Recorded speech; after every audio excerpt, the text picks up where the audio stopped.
speak to his character, Henry's, that he's able to make that mistake early and then turn it around and finish the way he did? Yeah, I mean, I think that's the character of this program. I don't know that that can even be up for debate anymore. I think everybody kind of thought we were just going to wither away when Riley got hurt and lost to Notre Dame, and it's not really who we are. I don't think there's anybody in this building that's built like that. And so, yeah, it's certainly a testimony to his character that he did that, but certainly don't question that. You talked about Trey Freeman's development is that, particularly over the last couple of games, he's emerged as one of the ACC's best linebackers. Yeah, I think he's playing really, really well. I think he's extremely athletic. He's dynamic. He's making a ton of plays. He's disrupting the football.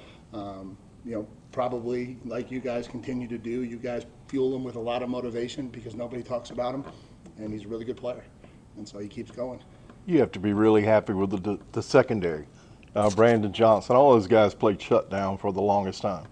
Can you just speak to that a little bit? Yeah, they've been doing it for 6 weeks. Yep. That's the defense, right? It's the third-ranked scoring defense in the country. Nobody asked me a question about him at media Monday. Not one person. They hurt. How active of a role did Riley have on the sidelines tonight with Henry? Very active. I mean, he's a leader. He's a leader in this group. He's a leader in this organization. I thought he was active all pregame and just kind of keeping him calm and being that calming influence. And I'm sure he's probably a little sore right now, but no, he did the things that you would expect a leader to do in this program. Good? The running game, the first couple of drives obviously couldn't get much going, but then after that, you guys really got it going. What happened? What was better from that point forward? Yeah, we knew it was going to be a little bit of a hit or miss night, and that's just kind of how they play. I mean, there's so many bodies in and around the line of scrimmage, and there's not a lot of 5-yard runs when you break down the film of them. There's a lot of zeros, and then there's some big ones, and you've got to hit more big ones than you do to make sure the averages are right. And I thought at the end of the night, the averages were where we wanted them to be. I think, what was Jordan, 9.5 yards per carry, right? That's a pretty good night, and he probably had, of his 13 runs, I bet 8 of them didn't go anywhere. And we just kind of knew that was going to be the night it was, and we just had to stay patient with it and keep pounding away and hopefully break some, and then we were able to do that.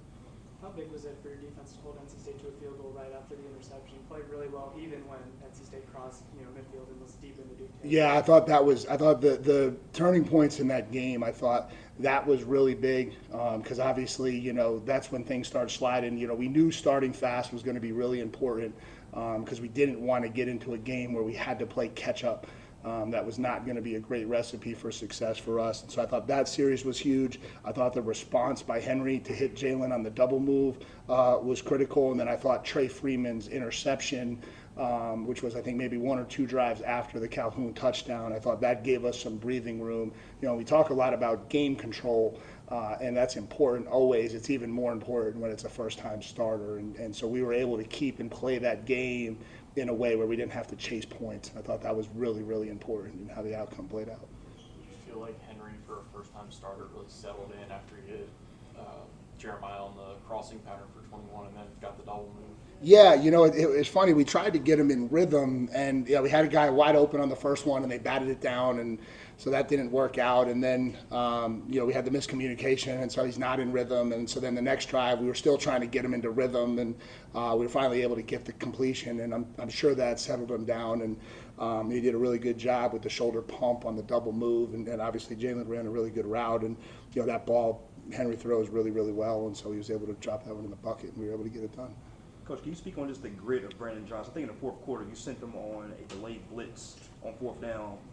2 plays prior, both incomplete passes on the right sideline. I mean, just speak on just his grit and just tenacity. Yeah, I think it's his diversity too, his versatility his versatility in the game. Like I think, we can put him on their best slot and cover him man to man. He's our most dynamic blitzer.